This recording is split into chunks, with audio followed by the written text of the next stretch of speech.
Good morning. It is Thursday, April 1st today, 2021, and I thought I'd start things off here with going through a little bit of some custom AutoCAD commands.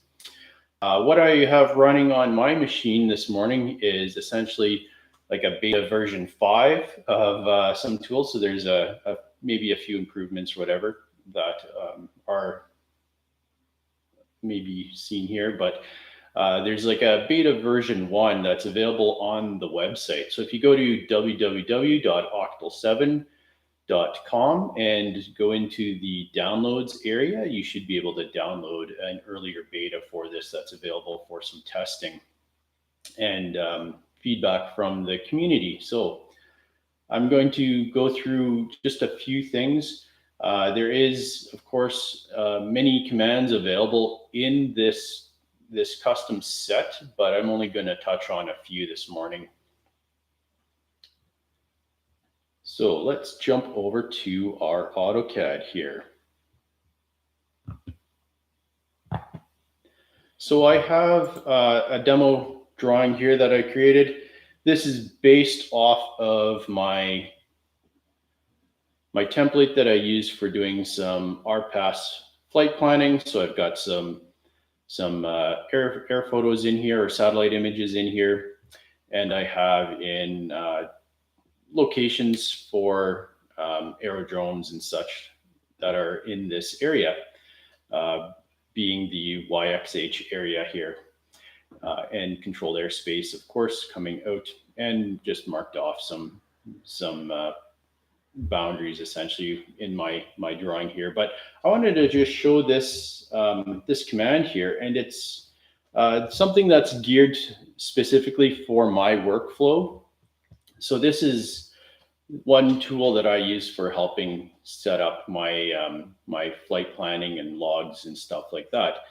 So this is really a tool that I've made specifically for the workflows that I work with, but it leverages a lot of kind of behind the scenes APIs with AutoCAD, and some of the, I wanted to use it as showcasing some of the customization that I've built up on here. So flipping back here to the AutoCAD, like I've got the boundaries in here and points and such for the location of the heliport here by the hospital. I've got a block in here. This has to be in the drawing here to function as well. If it's not in there, it should automatically insert it there for me, but I just keep it in place here, just in a generic location. So if I type in my RPAS, type this right, RPAS flight plan command, it starts jigging in or around with the block there. And what we can see is that it has the distances being read from the boundaries there that I've marked out.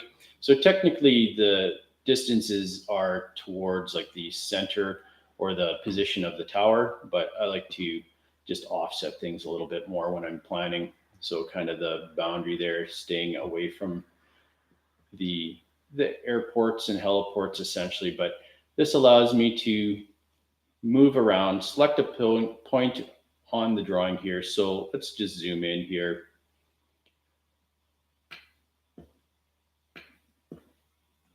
And let's say we're going to just scroll over here to the Medicine Hat Mall area. And I want to click a point on the mall.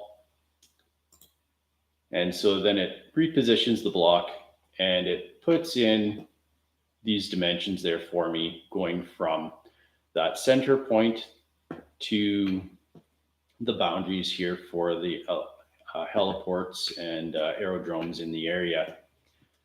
And so if I repeat this command, it's going to grab that same block and it is going to update these dimensions. So if I scroll up to an area here, let's go up to the north. Let's just pick on the leisure center here. So if I wanted to say center on the baseball diamonds up by the FLC in Medicine Hat, you can click on that. and it's going to update everything accordingly. Of course, the dimensions and everything just fall into a generic placement.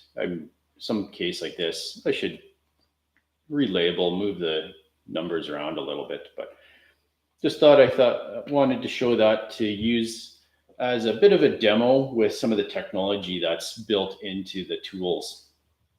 All right, I'm going to just jump over to the layout here now.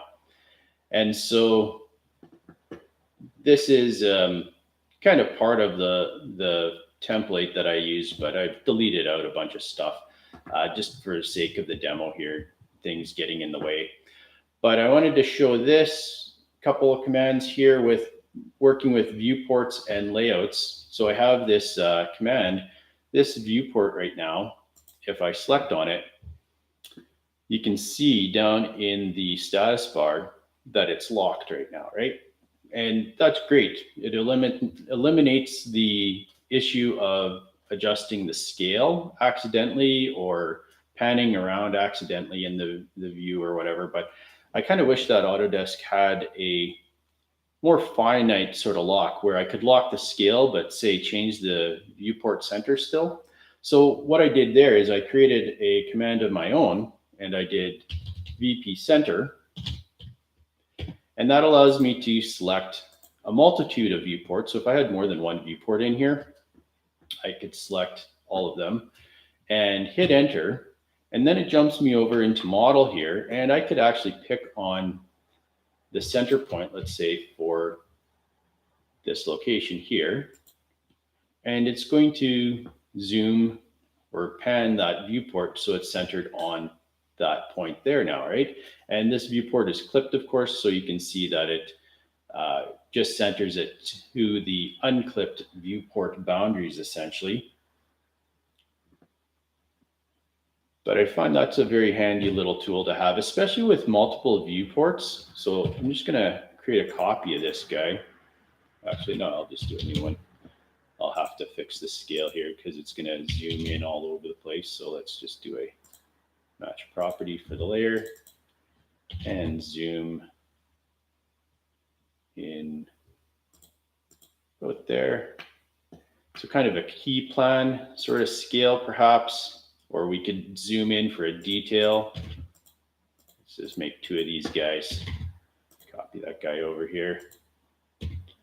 And so one for a detail and one for like a key. There we are. Not going to worry about scale at the moment. And annotation scale and whatever. Not going to worry about that. Save that for another demo. Learning AutoCAD commands. But if I do my VPCENTER, right, I can select all three of those viewports.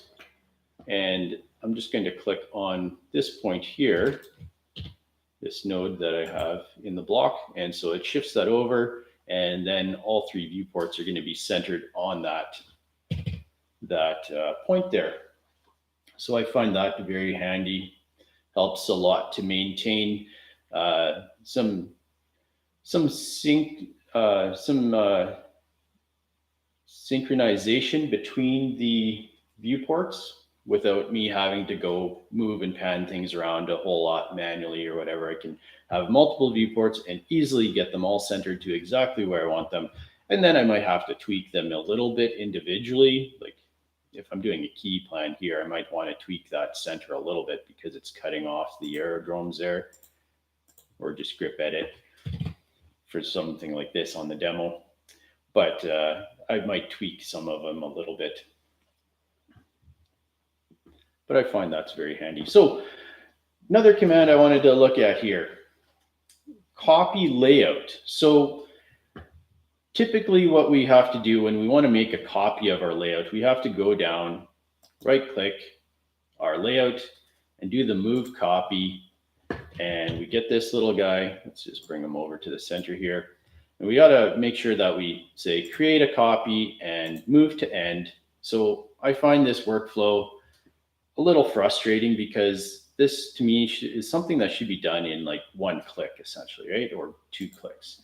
So I created a copy layout command for myself. So copy layout. And this one, I'm actually doing some more updates on this. So how the numbering works right now with the layout number, it just kind of increments it based on the value that it sees on the layout number. But I'm working on some other technology there to increment based on, or like renaming it based on the mask that it can detect out of the layout name. So right now it's just basically working with numbers, but I'm doing some updates with that so that I can determine a mask out of the, like a format mask out of the layout name and use that, or even considering some things with the beta development of putting in a custom value so that you could apply a custom mask for yourself, and then it's just going to apply that value from your settings, and it won't do any sort of intelligent reading of the layout name or whatever. It'll just increment to the next number and it'll apply the mask that way. But so that's an idea that's in development, but not available on the download just yet. But so I'm just going to cut back to the AutoCAD then. And so if I type in copy layout and hit enter, and so you don't even see anything. It's so seamless because it automatically creates a copy of that layout and it jumps you right to it, and it's zoomed and everything exactly the same. So I have to put in a little beep or some sort of message, I think, on the command line there as well, just to give some sort of feedback, because it's so seamless that you don't even notice that it's changed anything, right? So even just switching back and forth here manually, like I haven't changed the view just yet, so you don't even notice anything. So on layout 1 here, I'm going to just zoom in here a little bit, and then when I switch back to layout 0, you can see that changes there, of course, but so seamless when it creates that copy. So I think it needs a little message or notification there. But that's one command that I find very handy, and you can see that it just increments like 1, 2, 3. So if I do the copy layout command again here, and so it's just going to go with 2, and again, it's very seamless, so you don't even notice anything. So if I put a circle on here and I do copy layout, it creates a new layout. If I switch back to one of these other layouts, you can see no circles, right? So very handy to create duplicates of the layouts. Now, this is something as well. Quite often, once created a copy of the layout, let's just go back to layout 0 here. Let's say I need to now add these north arrows in, right? So I deleted the viewports. I don't have any north arrows. I should put something back in there. There we are. Add those back in. And then I've got like key plans or something, or my key maps on my other sheets, right? And I want to update those as well. And trying to do that, like you might be able to have some sort of block or whatever where you do it, and or include it with your title block. But a lot of times your viewports, you can't include those in a block, and you've made some modification for the viewport, of course. And so if you need to add in something from one sheet to another, you could do copy paste, which I find the copy paste a little bit of a buggy feature in AutoCAD. And like it starts introducing the AC whatever gibberish name blocks, and so you start ending up with a very cluttered drawing file very quickly with some of the copy pasting and doing that sort of stuff. But I wanted to get around that because as well, copy paste, I have to go to each layout now, right, and paste in the block or whatever it is, paste in the line work that I've modified and want to update on each sheet. So like I said, you could do this with like a block that's like part of your title block or something.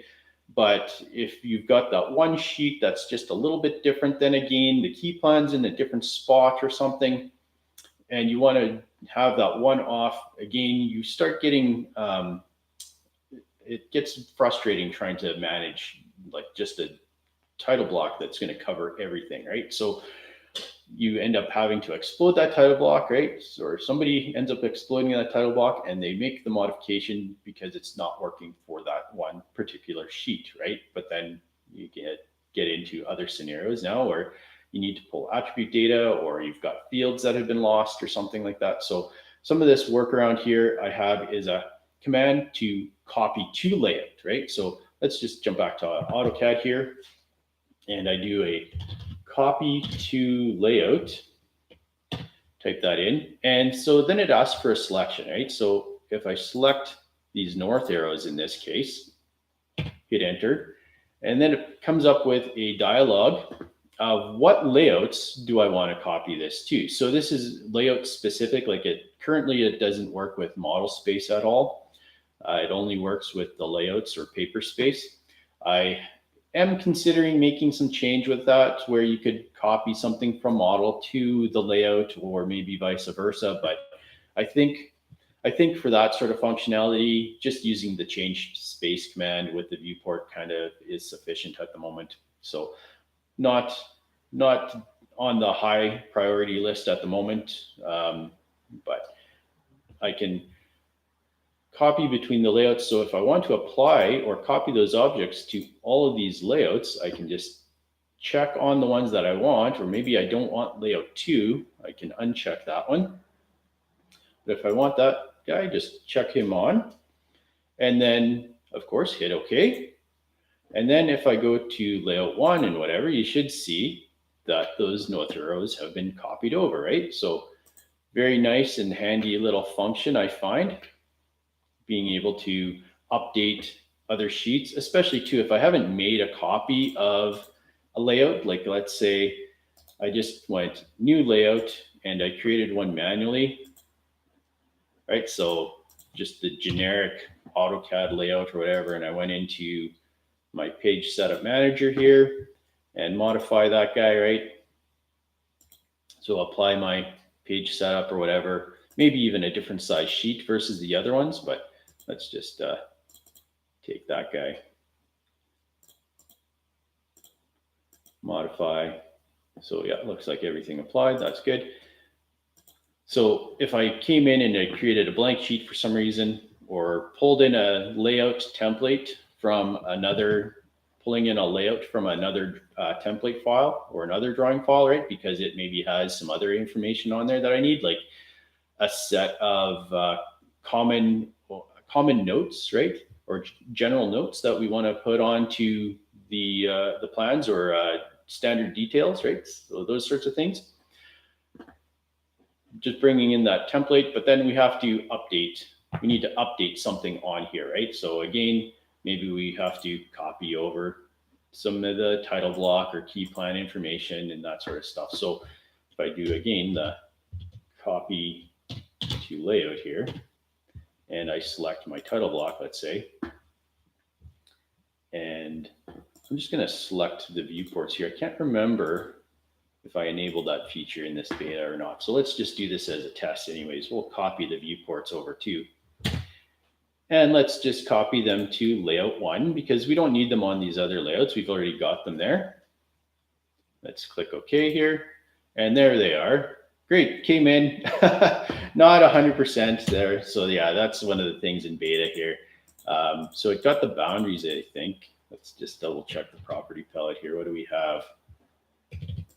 So we got the viewports. Yeah, the viewports came across, but they probably have, the viewport was lost on this guy because it was only the boundary that came. So yeah, that's one of those bugs I need to fix in the beta still.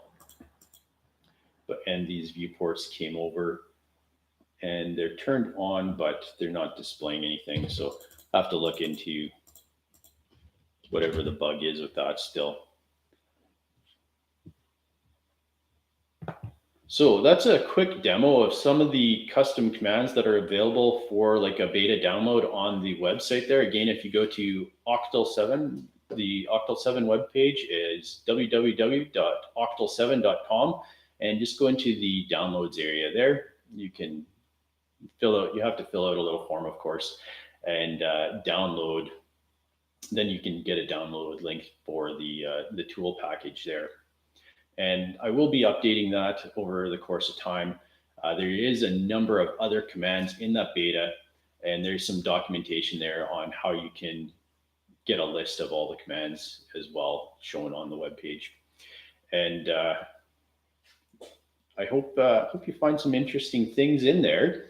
Some of it is available as well. Like I have some earlier versions of these of the commands that are in the beta, earlier versions of them available on the Autodesk App Exchange currently. So those are a finalized build that's on the Autodesk App Exchange there. And then the ones that are on the website there. Again, no guarantee or warranty on those, but you are free to download and use those at the moment. And please provide any feedback on them, or if you do find similar bugs or issues or hope to see something developed there.